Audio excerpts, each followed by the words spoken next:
Well, it's week one. Are the Redskins ready for the season? A lot of you might say no. It's okay if you do. Just know that you're not alone.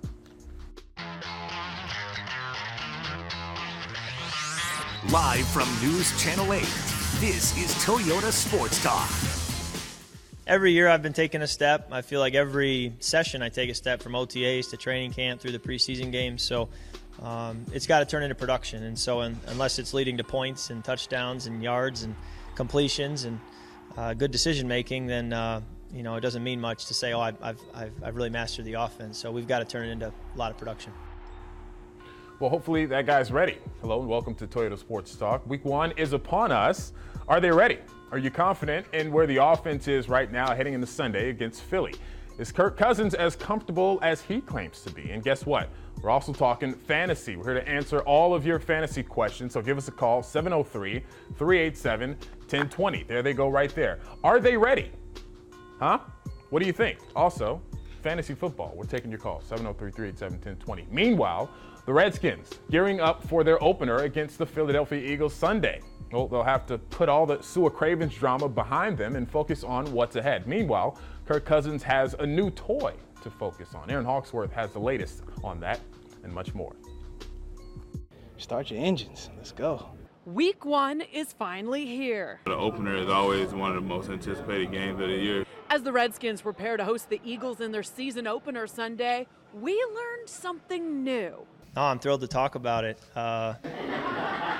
Quarterback Kirk Cousins finally received his very own nook.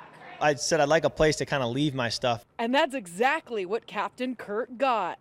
We found an old nook is the best word I can think of. It's really not an office, but it works for me. He wants somewhere to watch film in private. The room has everything Kirk needs to prepare for game day. I've got my laptop, and the video guys put a monitor in there for me, and I've got my Jeff Foxworthy, You Might Be a Redneck, peel-off calendar every day.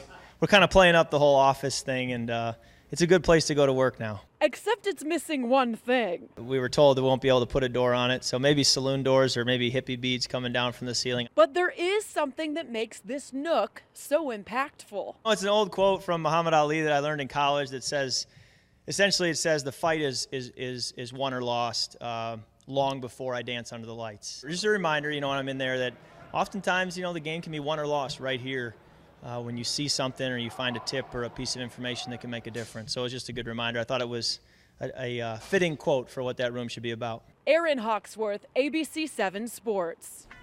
Yeah, thanks. And here with us tonight, Cichon, WTOP and Sirius XM. All right, so your honest opinion. They say I look like a preacher.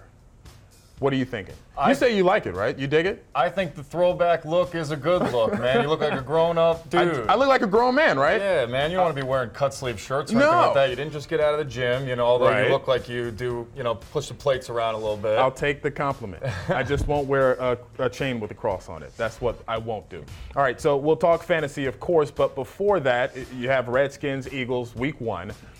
Look, man, I got to be honest with you. From what I saw in the preseason, I'm not too hot on this Redskins team right now going up against the Eagles. I mean, I'm not too hot on Kirk Cousins right now. You might think differently. I don't know. I mean, what's your take from what you've seen? How are you feeling right now? Well, I don't love the fact that the Redskins can't defend the tight end. Last year, they gave up the most receptions to the tight end position, and Zach Ertz certainly capable of going over the middle, catching those balls from Carson Wentz, who I am a Carson Wentz guy. I'm on the Wentz wagon. I think that he can be a great quarterback in this league.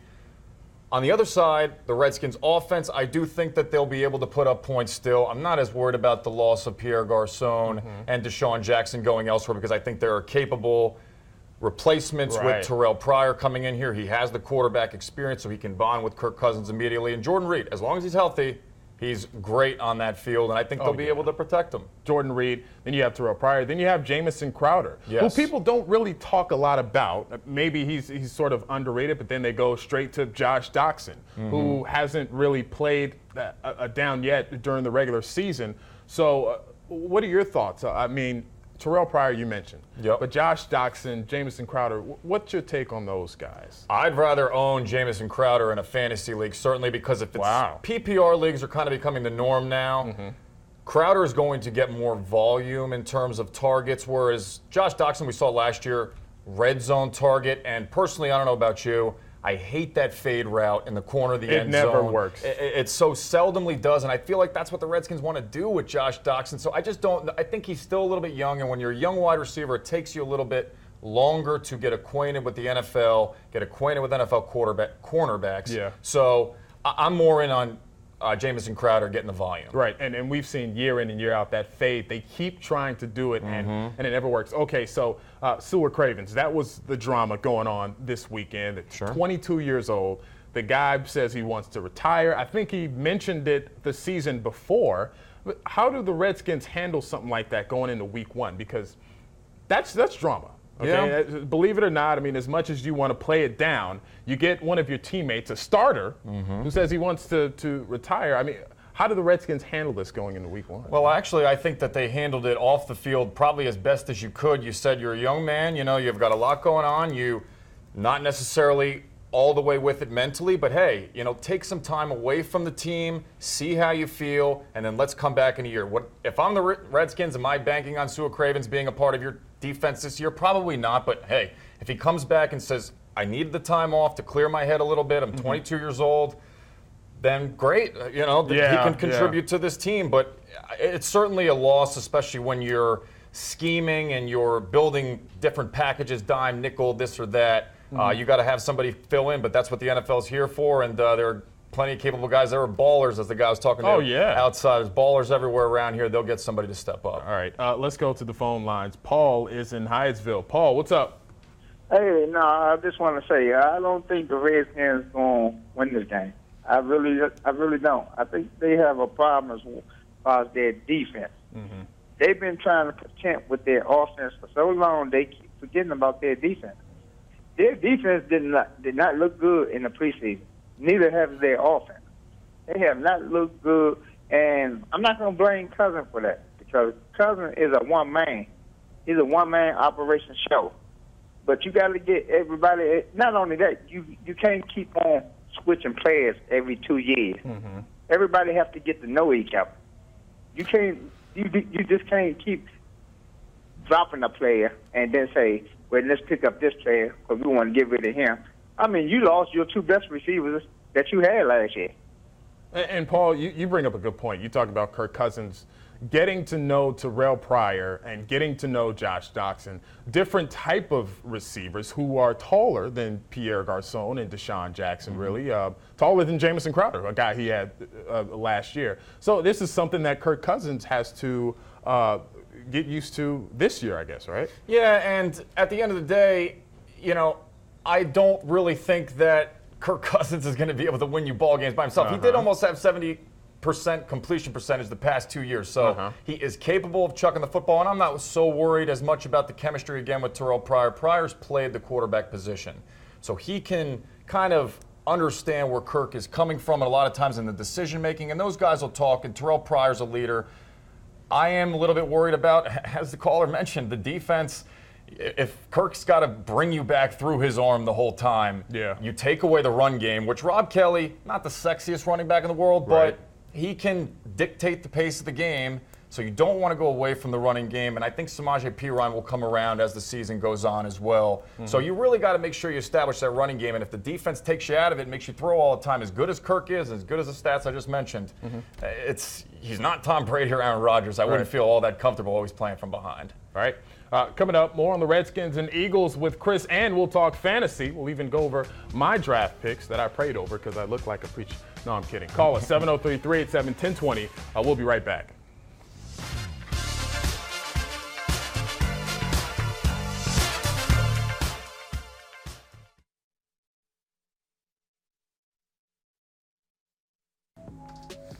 Welcome back to Toyota Sports Talk here with Chris Cichon, WTOP, Sirius XM. Okay, will the Redskins offense find its groove against the Eagles Sunday? Also, ask us your Week 1 fantasy football questions. That's why Chris is here, not me. 703-387-1020. I can pray over your picks, but I can't really give you any advice about it. Okay, so actually, let's go to the phone lines. Paul is in Hyattsville. Paul, what's up? I'm sorry. Kevin is in Temple Hills. Kevin, what's up? Kevin, you here? Yeah, I'm here. So what's up, Kevin? What's up? How you doing? Good. How are you? I think the Redskins are going to struggle this year. They look good in preseason, and they're going to struggle. Oh, man. I think they're going they might win 6 games. But you know what, Kevin? Right now, you're kind of giving me Eeyore from Winnie the Pooh. I need you to cheer up, man. Come on, Kevin. I know you have it in you. I want my team to win. I want them to win. I don't want them to lose every game, but they're going to struggle. Yeah. Okay. Well, what are you thinking, like a 9-7 sort of team? They probably can go 9-7. Oh, wow. Not even that. All right, Kevin. Well, thank you so much for calling. We appreciate it. Damien is in Washington, D.C. Damien, you here? I was just going to say, if you're negative about it, then you can't be let down. Right? Exactly. Let's go to Dave, who's in Waldorf. Dave. Hey, how you guys doing tonight? Dave, how are you? I'm okay. I think they could go 9-7 with some luck. With some luck. See, that's with luck. That's not with like pure talent and skill. That's with luck. Why do you think that, Dave? Because they got rid of a good bit of their receiving core. Yeah. All right. Well, Dave, thank you so much for calling. We appreciate it. Okay, so let's go to Keith, who's in Centerville. Keith, what's up? Oh, yeah. My prediction is the Redskins are going to go 7-9 this year, and I think they shouldn't have got rid of Cichon, Jackson, Pierre Garcon, and I agree with the other caller. Like you have to have. I think you should. Yeah, you got to work with these people for about 5 years or whatever. They should have stayed together. What I'm trying to say. And hey, I might like to know what your all's prediction is for the Redskins this year. And I was wondering, what channel are you on? Sirius XM on satellite radio? I was just curious. Sirius 210 XM 87 is our channel there, and we're certainly getting everybody ready for Week 1, which starts tomorrow with the Patriots and Kansas City Chiefs. Nice. Personally, my prediction for the Redskins, I'm seeing about 7-9. Wow. I hate to be so pessimistic, but again, I just don't think their defense is up to par. I think they'll get some pressure, but in a league where tight ends can be certainly exploit this team, that's where they're going to lose some ball games. And I just think this offense is pretty good, but are they explosive enough to come back if they fall behind against a team like the Giants, who I think is the best team in this division? And then Dallas, to me, is the second best team, so you have to play those two teams twice. And Philadelphia is emerging. There is no Cleveland Browns in the NFC East, unfortunately. Wow. Yeah. No, there isn't. I'm going to have to go maybe 9-7, 8-8 type of. I'm not too hot on this from what I saw in the preseason. I wasn't impressed. Again, Kirk Cousins passing to different guys now, okay? Terrell Pryor, he's throwing to Josh Doxson, who I just haven't seen enough of. I haven't seen enough. There's been so much hype around this guy, but I just haven't seen much from him to be excited about Kirk Cousins throwing the ball. And like the caller said, I mean, these are new guys, okay? It's not Pierre. It's not Deshaun anymore. The only guy he remembers throwing to is probably Jameson. Maybe Ryan Grant's in there somewhere. But thank God, Jordan Reed. And Vernon Davis, too. Let's not forget about him, a veteran from this area as well. You have 2 tight end sets. Again, Coach Gruden, if you're listening to us here on this fine show, I'm sure he please don't abandon the running game. You can control the clock that way. Rob Kelly can help at least just give you guys the control there on offense. And then as Samaje Perine gets better, I really like this kid out of Oklahoma. I like guys who are low center of gravity that are tougher to bring down, and he can catch the ball out of the backfield too. And they just re-signed Chris Thompson to that deal. He's part of the mix there. So I think the offense can hold its own, and I think they're going to be in a lot of ball games. It's just a matter of the defense. If they can hold it together. We haven't really mentioned Josh Norman a ton yet. He's still a shutdown corner. No matter what, I still think that he can shut down most teams' top corner or wide receivers. So he is still there and still can play. All right. We'll talk a little fantasy when we come back with Chris Cichon, Sirius XM. WTLP. We'll be right back.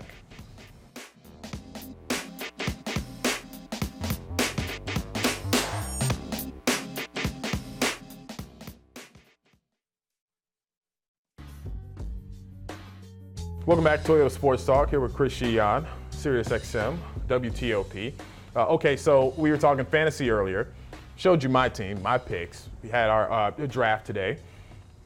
Quarterback, Ben Roethlisberger. 2 running backs, Marshawn Lynch, Frank Gore. There we go. There's a full screen. Okay. Receiver, Odell Beckham Jr., questionable, of course. A.J. Green, who will tear it up. Travis Kelce's my tight end. I feel like I snuck that in there, too. I don't know why no one picked that guy. Jarvis Landry, who probably won't play week 1. The Seahawks defense was another steal for me, being this was my first ever fantasy draft. And Dan Bailey as my kicker. So there we go. And here's my bench. I went with the home team, Kirk Cousins, for my bench quarterback. Sterling Shepard, who I saw good things from last year. Then Cole Beasley. You like him too. Mm-hmm. Danny Amendola, Kenny Bredd, Eli Manning, and Eric Ebron. Low down there. What do you think? You like it. You said it was solid, right? Especially receivers. I like what you did at quarterback first and foremost because you didn't reach for one. Right. The tier of Ben Roethlisberger, Kirk Cousins, Eli Manning, Derek Carr, Marcus Mariota, Matthew Stafford, they're all basically in the same tier, right? It's a matchup thing when it comes to them. Are they playing at home? Are they playing on the road? Ben Roethlisberger, not good on the road, great in Pittsburgh. Kirk Cousins, he's matchup, dependent as well. And then Eli Manning, there are going to be some times where you're going to say, hey, he's exploiting this weak secondary. Say he's taking on Green Bay, who is not a very good secondary. I challenge listeners out there, if you're not a Green Bay Packers fan, to name 3 cornerbacks of that team because they're going to struggle there. So I just think that you will be able to mix in your quarterbacks. I wouldn't have taken Frank Gore. Okay. But you did. Right. So take Marlon Mack as well with him because if Marlon Mack does emerge, the rookie out of South Florida, he could certainly be somebody who gets some work there. They are going to have to run the ball a lot in Indianapolis. I avoided them entirely with Andrew Luck's injury, and your wide receivers are absolute studs. Hey, look, that's why I went for him. Yeah. Okay? I will say I do think that Frank Gore was an auto pick because I got to the draft late. So I wouldn't have dug deep for Frank Gore, that early in the draft. But I said, hey, I'll take him. But yeah, my receivers, Odell Beckham Jr. And then Jarvis Landry, who probably won't play week 1, but I like it. I like it a lot. He won't play week 1. They've rescheduled that game. They're going to play 16 weeks in a row. Here's the thing about Jarvis Landry. He's falling in drafts because everybody loves Devontae Parker now because Jay Cutler said that Devontae Parker's a faster version of Alshon Jeffrey, who he played with in Chicago. So Landry kind of sliding under the radar there. He's still going to get the catches there in Miami. I still like that pick. And I got to tell you, dark horse pick, Eric Ebron. Yes. Only 7 touchdowns in 40 career games. That's not good. But he's 24. He's young. It takes you a while in the NFL to play the tight end position. There's certain positions like cornerback and tight end. You got a learning curve a little bit. I think Ebron could be there. And Stafford's the most highest paid quarterback in the league, most highest paid player. Yes. You don't think he's going to chuck the ball 50 times? So you could maybe trade him later on if a team needs a tight end and he starts emerging. You have Kelce, one of the best. Okay. So Yes. All right, and then finally, my defense, Seahawks. What do you think here? That's solid, right? That is one of the best, if not the best defense you could basically grab. Don't ask me about the kickers because I basically let auto draft do with the kickers. Because I'm not going to lie, that's about the only thing that I really don't pay a ton of. Dan Bailey is very solid. But that's a great kicker, though. Yes, him and Justin Tucker. Pretty much the 2 that you would probably want. Okay, so and that's pretty much who I went with. And it was my first draft. Let me be clear. This was my first fantasy draft. Okay, I've never done this before. This is, and I'm not saying I'm going to come out and win this thing, but I feel pretty confident. I went Kirk Cousins. What do you think about that? I like the Kirk Cousins pick again. The numbers are there for him. Almost 70% completion rate the past 2 years, 54 touchdowns in 2 years. He's got the weapons at the wide receiving core. I like the Cousins pick, and you could certainly, I would probably say in your first matchup this week, I think I like Eli Manning the best out of your 3. Taking on a Dallas Cowboys secondary, which lost some guys there. Yes. And he has Brandon Marshall. He has Odell Beckham Jr. He's got Sterling Shepard. That's a team that I would maybe target. I would look at Eli Manning against the Cowboys, believe it or not, out of all those matchups. Okay, so what I will do is I will call you week 1, and you will set my whole situation up week 1. Okay, but you got to set it. You got to set Kelce plays tomorrow. So that's going to be your first points. Okay, here we go. All right, final thoughts from Chris when we come back. We got to go to break. Still, give us a call, 703-387-1020. We're back right after this.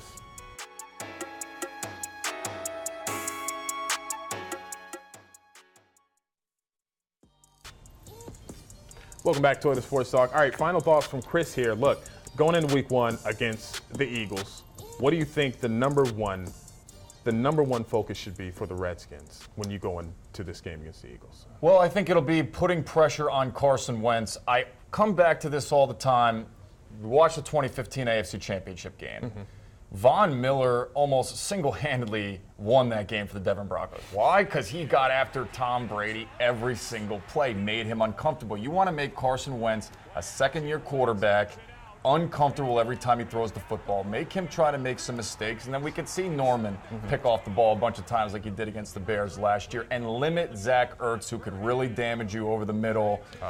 Being that the Redskins were terrible against the tight end last year, hopefully that they have adjusted and made some improvements, but they need to pressure Wentz because Wentz can fling it. All right, Chris Cichon, SiriusXM, WTOP, thank you for being here tonight, man. And thank you for your expertise. I needed that, okay? Bless you. We'll be Happy to come on whenever, bro. Yeah, man. We're going to have you back, of course, man. Cool.